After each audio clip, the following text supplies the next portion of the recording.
Praise lord. హల్లెలూయా. ఒక సంవత్సరం ప్రణాళికతో అనుదిన బైబిల్ పఠనం. ఈరోజు 19 జూలై 2025. ఈ సంవత్సరంలో ఇది 200వ రోజు. ఈరోజు కొరకు ఏర్పాటు చేయబడిన బైబిల్ వాక్య భాగాలు: పాత నిబంధన, కీర్తనల గ్రంథము 28, 29, 30 అధ్యాయాలు, మరియు కొత్త నిబంధన అపోస్తలుల కార్యములు 21వ అధ్యాయము 1వ వచనం నుంచి 14వ వచనం వరకు. మొదటిగా 28వ కీర్తన. యెహోవా, నేను నీకు మొరపెట్టుచున్నాను. నా ఆశ్రయదుర్గమా, మౌనముగా ఉండక నా మనవి ఆలకింపము. నీవు మౌనముగా నుండిన ఎడల నేను సమాధిలోనికి దిగువారి వలె అగుదును. నేను నీకు మొర్రపెట్టినప్పుడు, నీ పరిశుద్ధ ఆలయం వైపునకు నా చేతులను ఎత్తినప్పుడు నా విజ్ఞాపన ధ్వని ఆలకింపము.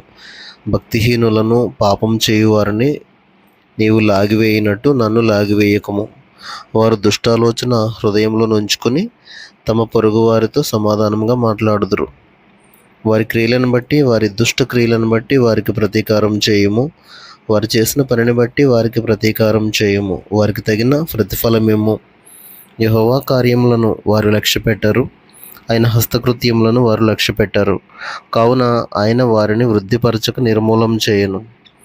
యెహోవా నా విజ్ఞాపన ధ్వని ఆలకించి ఉన్నాడు. ఆయనకు స్తోత్రం కలుగునుగాక. యెహోవా నా ఆశ్రయము, నా కేడము. నా హృదయము ఆయన యందు నమ్మిక ఉంచెను గనుక నాకు సహాయం కలిగెను. కావున నా హృదయము ప్రహర్షించుచున్నది. కీర్తనలతో నేను ఆయనను స్తుతించుచున్నాను. యెహోవా తన జనులకు ఆశ్రయము, ఆయన అభిషిక్తునికి రక్షణ దుర్గము. నీ జనులను రక్షింపము, నీ స్వాస్థ్యమును ఆశీర్వదింపము. వారికి కాపరివై నిత్యము వారిని ఉద్ధరింపము. 29వ కీర్తన. దైవపుత్రులారా, యెహోవాను ఆరోపించుడి, యెహోవాకు ఆరోపించుడి. ప్రభావ మహత్యములను యెహోవాకు ఆరోపించుడి. యెహోవా నామమునకు చెందవలసిన ప్రభావమును ఆయనకు ఆరోపించుడి. ప్రతిష్ఠితములకు ఆభరణములను ధరించుకొని ఆయన ఎదుట సాగిలపడుడి. యెహోవా స్వరము జలముల మీద వినబడుచున్నది. మహిమగల దేవుడు ఉరుము వలె గర్జించుచున్నాడు. మహాజలముల మీద యెహోవా సంచరించుచున్నాడు.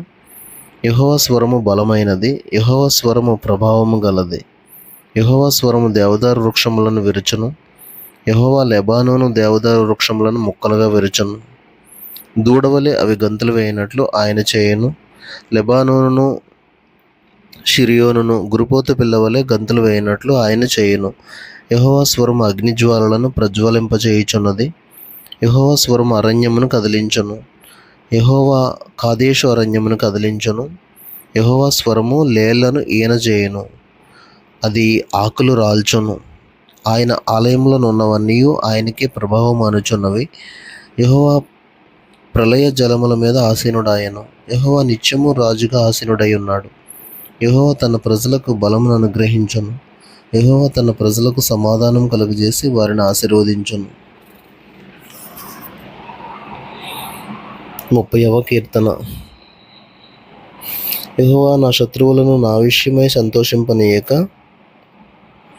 నీవు నన్ను ఉద్ధరించి ఉన్నావు. అందుకై నేను నిన్ను కొనియాడుచున్నాను. యెహోవా నా దేవా, నేను నీకు మొర్రపెట్టగా నీవు నన్ను స్వస్థపరిచితివి. యెహోవా పాతాళములో నుండి నా ప్రాణమును లేవదీసితివి. నేను గోతిలోనికి దిగకుండా నీవు నన్ను బ్రతికించితివి. యెహోవా భక్తులారా, ఆయనను కీర్తించుడి. ఆయన పరిశుద్ధమైన జ్ఞాపకార్థ నామమును బట్టి ఆయనను స్తుతించుడి.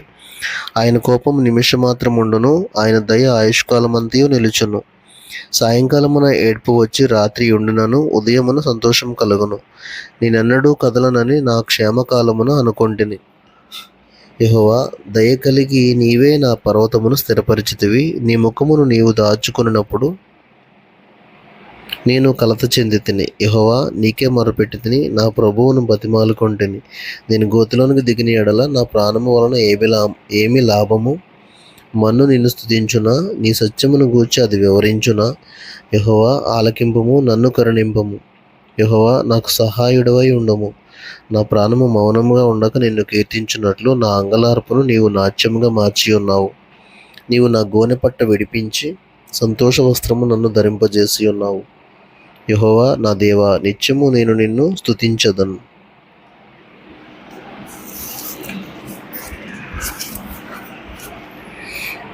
క్రొత్త నిబంధన అపోస్తలుల కార్యములు 21వ అధ్యాయము 1వ వచనం నుంచి 14వ వచనం వరకు. మేము వారిని విడిచిపెట్టి ఓడ ఎక్కి తిన్నగా వెళ్ళి కోసుకును మరునాడు రొదుకును అక్కడ నుండి పతరకును వచ్చితిమి.